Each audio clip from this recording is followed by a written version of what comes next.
Мөселман галимнәре һәрчак планетабызның төзелешен, андагы процессларны, файдалы казылмаларның килеп чыгышын һәм җир кабыгындагы үзгәрешләрне өйрәнергә омтылганнар.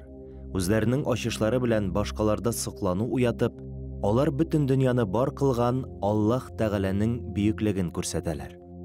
Иң кызыклысы, әлеге галимнәр бүгенге көн геологларында булган җиһазлар белән коралланмаган. Аларда микроскоплар, компаслар һәм бигрәк тә электрон әсбаплар булмаган.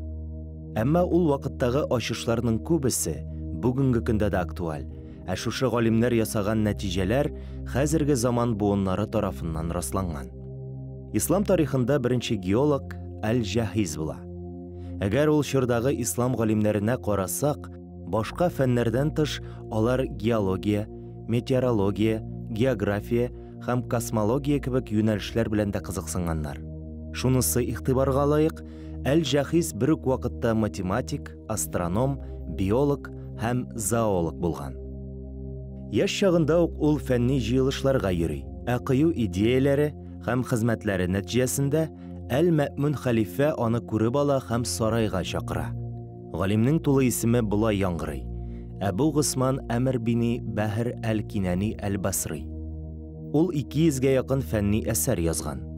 Аларның икесе аерым кыйммәткә ия. Нәкъ менә шушылар сәбәпле ул бөтен дөньяга таныла алган. Беренче китап Китабул Хайван, икенчесе Китабул Мәһадим дип аталган.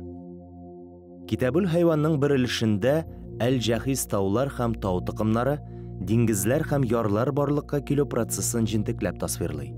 Аның фикеренчә, кайбер тукымнар җир өстенә сыек хәлдә килеп чыкканнар һәм аннары гына катып калганнар. Ягъни җир кабыгы оешкан чордагы магма чыгармаларын тасвирлый. Шунда ук ул айның тарту көчен һәм аның суга тәэсирен аңлатып, су күтәрелеше һәм су чигенешләре табигатен дә ачып салырга тырыша. Әл-Җаһиз үз заманы өчен зоология һәм антропология өлкәсендәге иң яхшы белгечләрдән була. Ул хайваннарның төрләрен тикшерә, аларның үз-үзләрен тотышын һәм үзенчәлекләрен тасвирлый. Европа галимнәре тарихның соңрак чорында кешенең тәне үпкәләр ярдәмендә генә түгел, ә тире аша да сулавын билгели алганнар. Әл-Җаһиз бу күренешне европалылардан күпкә алданрак ачкан. Үзенең Китабул Хайван әсәрендә ул түбәндәге юлларны яза. Тәндәге һәр төк бөртеге нигезендә тишемнәр бар. Әгәр алар булмаса, кеше яши алмас иде. Әл-Җаһиз әйләнә-тирә мөхитнең тере организмнарга йогынтысына игътибар итә һәм үз күзәтүләре нигезендә хайваннарның яшәү тирәлеге тәэсирендә җайлашу үзгәрешләренә бәяләмә ясый. Җәнлекләрне өйрәнеп, ул беренче булып хайваннар дөньясының азык чылбыры турында яза.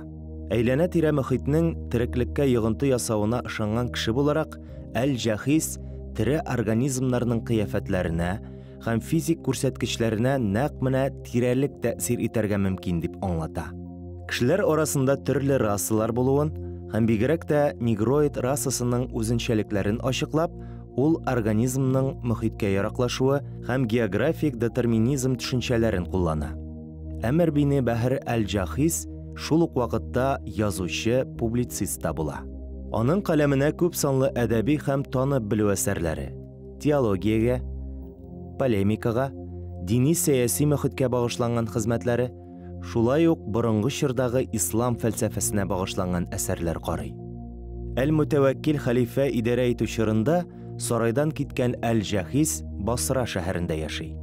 Ул үзеннән соң фәнни һәм танып белү әдәбиятыннан торган бай мирас калдырып, якынча 869 елда 93 яшендә вафат булган. Киләсе сериядә без сезгә урта гасырларда иң танылган 10 фәлсәфәченең берсе турында сөйләрбез. Европада аны Аль-Киндус дип йөрткәннәр. Мөселман дөньясында исә ул үзен Әл-Кинди исеме белән таныткан. Ислам мәдәниятенең алтын гасыры тапшыруларыбызда Яқуб бин Исхак Әл-Киндинең тарихын карагыз.